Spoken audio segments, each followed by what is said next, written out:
leftist radicals want to take away your guns. You know that. They want to take away your guns. I'm on the left, and I'm pro-gun. I don't mean that I just theoretically support people's right to bear arms. I mean that I think people should exercise that right, and I think the working class in America should be armed. And I don't just mean rifles for hunting or handguns for personal safety. I mean that I think people should be allowed to have semi-automatic weapons and guns with magazines if they want them. And I don't think this should be considered as controversial of a political take as it is. And I really hate that the right is pushing this narrative that everyone on the left wants to take your guns away, because it's just not true. There's a really common argument that I hear, and it's that if you get a gun, you're going to make yourself more likely to get shot. The statistic is really straightforward, and it's that we find that people who have guns are more likely to get shot than people who don't have guns. That's one thing. That's not describing a causal relationship that by getting a gun, that action itself is what makes you more likely to get shot. So let me break this down. There are some people who say that by getting a gun, you're more likely to get into an accident and shoot yourself.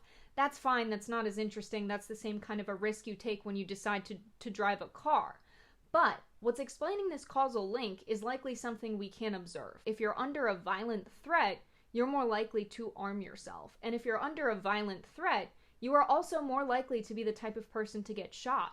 So if we had data for everyone who was under a violent threat, and we looked at who got shot among people who have guns and people who don't, we might find a similar statistic. We might find that those people are much more likely to get shot than people who aren't under a violent threat. And we could find that if you had a gun but you weren't under violent threat, you were just as likely to get shot as anyone else who doesn't have a gun. And the reason this data is not observable is because it's really hard to collect data on who's under a violent threat. We don't have a database that exists that explores this phenomena.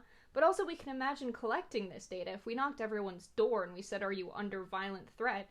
People aren't likely to report that. They're not likely to tell us, yes, I'm involved in illegal activities and I'm under a violent threat all of the time. Oftentimes, being under a violent threat means you're tied to some kind of illegal activity, and you're really unlikely to self-report if you're involved in illegal activities, so we can't really observe this. We've got to consider, when we're looking at research, what data did they use, what data did they have access to, and also what data is out there in the world that hasn't been considered. We've got to think critically when we're pushed these data-driven narratives. I say that the working class specifically should be armed because we've seen that throughout history. When people stand up for their labor rights and personal freedoms and stand up to corporate power, that is often meant with violence. Having the working class unarmed in these unequal conditions in America makes me really concerned. This is not to say that I support anyone getting any kind of gun at any point in time. We need to make sure that people who are mentally ill don't have access to these weapons, because what we've seen is that since the 70s, there's been a rise of acts of violence committed against strangers where there's no personal motive,